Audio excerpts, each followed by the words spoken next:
மத்திய அரசு கொண்டு வந்துள்ள மழைநீர் சேகரிப்பு திட்டத்தை செயல்படுத்துவதற்காக எனது இல்லம் 1100 சதுரடியின் பரப்பளவு கொண்டது.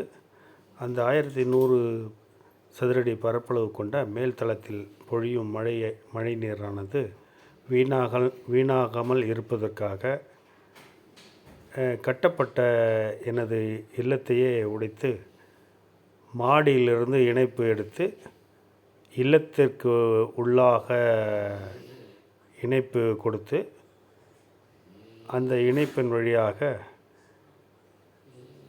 பூமிக்கடியில் குழி தோண்டி அந்த குழியில் மழைநீர் தங்குவதற் போல கட்டமைத்திருக்கிறேன். அதில் குறிப்பாக சொல்லணுன்னா, அந்த மழைநீரை குடிநீராகவும் பயன்படுத்துவதற்கான ஒரு அருமையான திட்டத்தையும் செய்திருக்கேன். ஒன்று,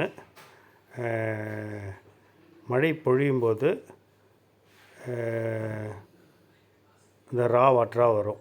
மேலே இருக்கின்ற அசுத்தங்களெல்லாம் வெளியேறிட்ட பிறகு தூய்மையான நீராக வரும்போது அந்த தூய்மையான நீரை குடிநீராக பயன்படுத்துவதற்காக முதல்ல குடிநீர் தொட்டியில் அந்த இணைப்பை எடுத்துக்கிறேன். குடிநீர் தொட்டியில் அந்த இணைப்பை கொடுத்துட்டு அந்த குடிநீர் தொட்டி நிரம்பிட்ட பிறகு ஆழ்துளை கிணறு இருக்குது. அந்த ஆழ்துளை கிணறுலையும் இணைப்பை கொடுக்குறேன். அந்த ஆழ்துளை கிணறும் நிரம்பிச்சேன்னா வெளியே மழைநீர் சேகரிப்பு கட்டமைப்புக்காக இந்த குழி வெட்டிகிட்டு இருக்கும் பாருங்கள். இந்த குழியில் அந்த தண்ணி விடுற மாதிரி பிளான் பண்ணி இங்கே பாருங்கள். இது மழைநீர் கட்டமைப்பிற்கான இணைப்பு. நவீன முறையில் ஒன்று, தண்ணீர் தொட்டியில் குடிநீர்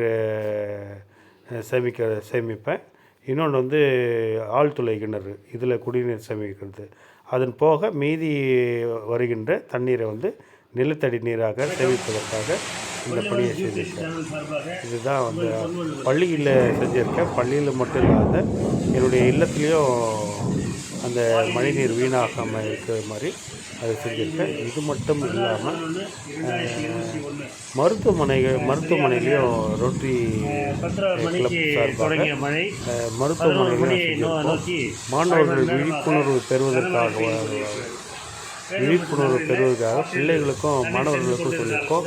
அதே மாணவர்கள் மூலமாக மக்களுக்கு குடிநீரினுடைய மழைநீருடைய அவசியத்தை வலியுறுத்துவதற்காக வங்கியின் வெளிப்புறத்திலே ஒரு குடில் அமைத்து அங்கே மழைநீர் சேகரிப்பு குறித்து ஒரு விழிப்புணர்வு ஏற்படுத்தியிருக்கு பிள்ளைகளுக்கு.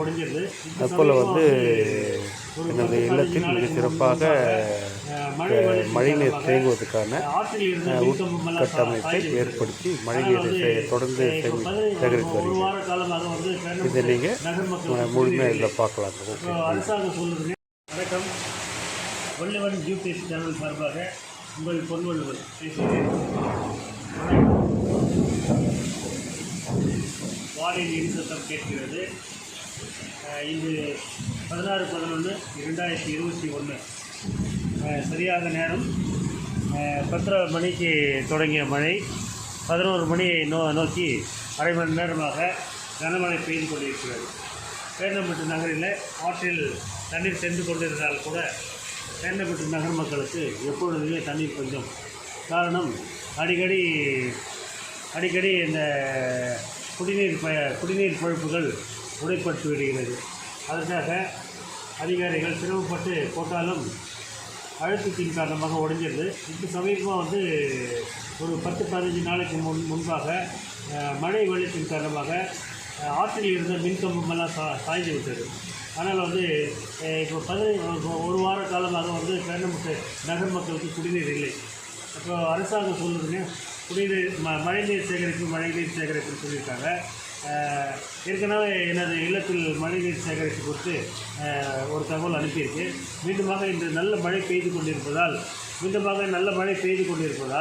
இன்று மீண்டுமாக அந்த செய்தியை உங்களுக்கு மீள பதிவிடுகிறேன். இங்கே பாருங்கள், நல்ல மழை பெய்ஞ்சிட்டு இருக்குங்க. இது எங்கே பாருங்கள், அங்கே ஒரு 4 கல் இருக்குங்க. அது மழைநீர் சேகரிப்பு தொட்டி. அதுக்குள்ளே வந்து ஒரு 4 கல் வந்து மூடி வச்சுருக்கோம். அந்த தொட்டி நிரம்பிச்சுன்னா அந்த தண்ணி வந்து வெளியே போயிடும். அந்த தொட்டி நிரம்பிச்சுன்னா அந்த தண்ணி வந்து வெளியே போயிடும். இங்கே பாருங்கள், தண்ணி நிரம்பிச்சு வந்து வெளியே போயிடும்.